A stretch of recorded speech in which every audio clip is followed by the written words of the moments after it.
All right, so it's been a month since my last clapback. And that's because there's very little news to clap back to. Because the boxing media isn't reporting on anything these days. I wonder why. Has anybody else noticed this? Well, I actually did some digging and confirmed many members of the boxing media have been paid off by certain people and essentially muzzled. I mean, these are the facts. For example, 6 of Eddie Reynoso's fighters have tested positive for PEDs. The latest being Jaime Munguia 2 weeks ago. 6 fighters and nobody is questioning this? This doesn't seem suspicious or out of the ordinary to you? We just accept the explanation that everyone is eating tainted meat? Come on, Jesus Christ. Doesn't this warrant an investigation of Eddie's camps?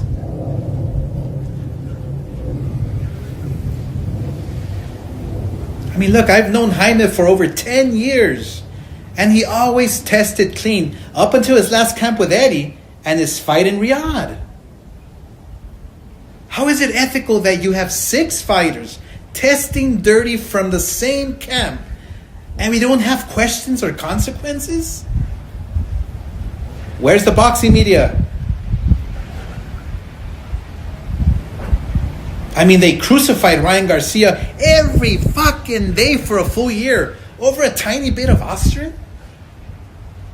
So why are they so quiet now? I don't know, man, but when something stinks, it's usually shit.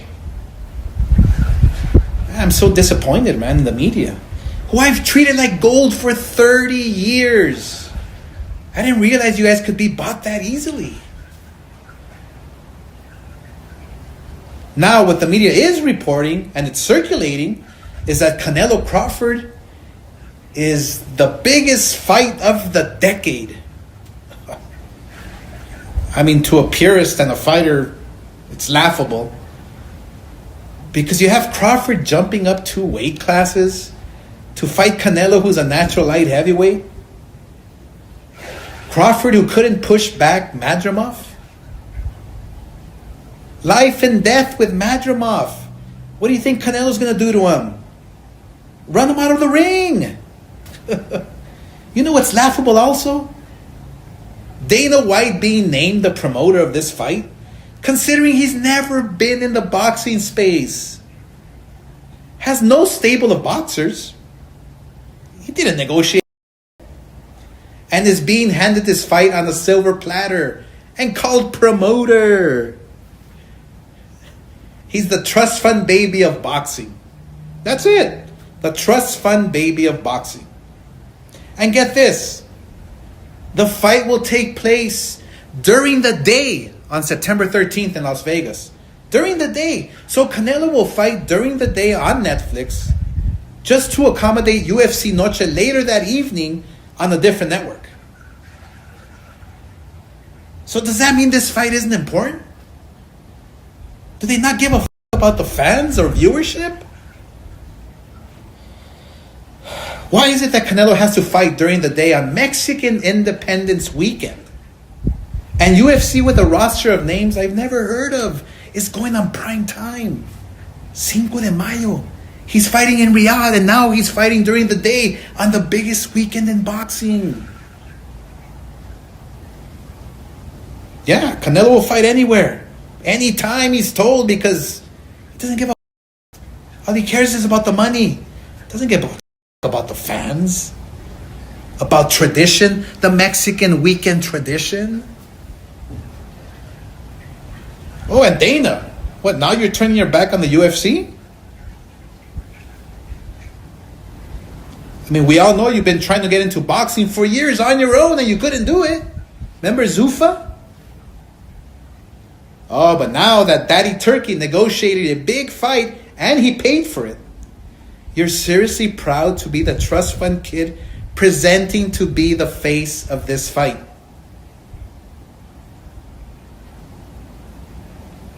I mean, this whole thing's a shit show. Aren't you embarrassed? I mean, it would be just like me promoting John Jones versus somebody else in the UFC. You guys would destroy me for me walking into another sport and acting like I know what I'm doing.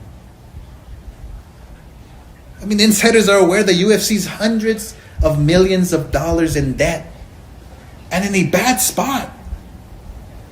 But that's no reason to switch sports and leave these MMA fighters hanging, Dana.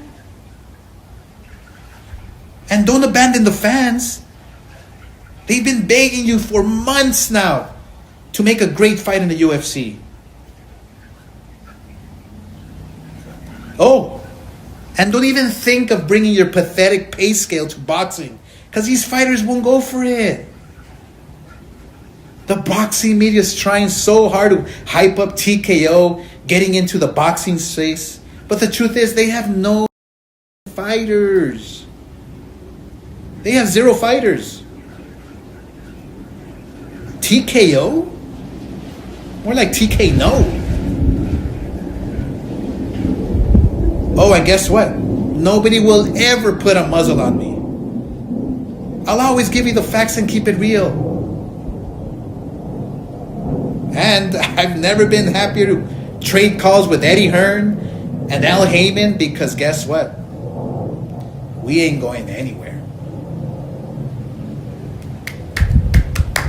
Hey, yo, the Canelo team is looking real suspicious, my people, after Munguia has tested positive for a PED, performance enhancement. Yes, my people, you already know the deal. And this has happened before with the Eddie Reynoso and Canelo team, Canelo Alvarez being one of them. He tested positive for cambuterol, my people. This is one of those performance enhancements, you feel me? This happened when he was about to fight Gennady Golovkin. That's why these fights were so tough for Gennady Golovkin. There was only draws, and he never got to beat him. Another guy was Ryan Garcia that used to train with Eddie Reynoso and the Canelo team. He ended up being positive and testing positive against Devin Haney fight, my people. Yes, not saying at the same time he was training with him, but he must have got that plug or that connect for him, is what people are thinking, my people. Another person that was training with him was, yes, your boy right here, Oscar Valdez, was training with the Canelo team. He tested positive for phentermine.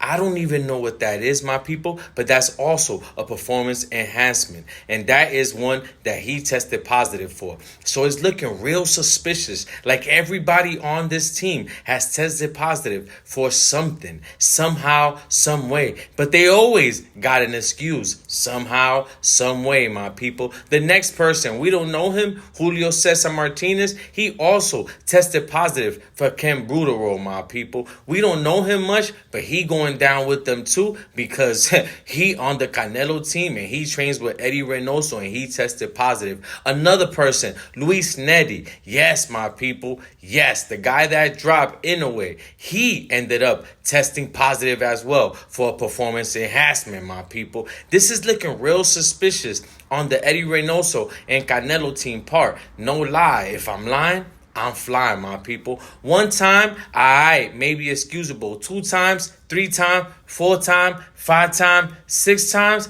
way too suspicious, my people. Now Jaime Munguia, after he got knocked out to Surace, he ended up coming back and beating Surace and looking stronger than ever. Everybody was saying, yo, this is the best I've seen Jaime Munguia look. He looks like he's grown. He's learned a lot from that Canelo fight. But in reality, now they go and test him, and he's been on them PEDs, the performance enhancement. He went on to say this, my people.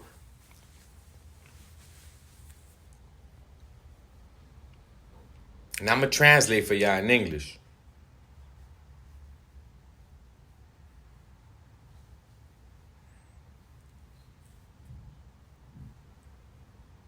So my people, pretty much he's saying, yo, he know himself that he's surprised from these results just like we are, because he has always been clean and he knows that he never done nothing. Let me know how y'all feel about this, my people.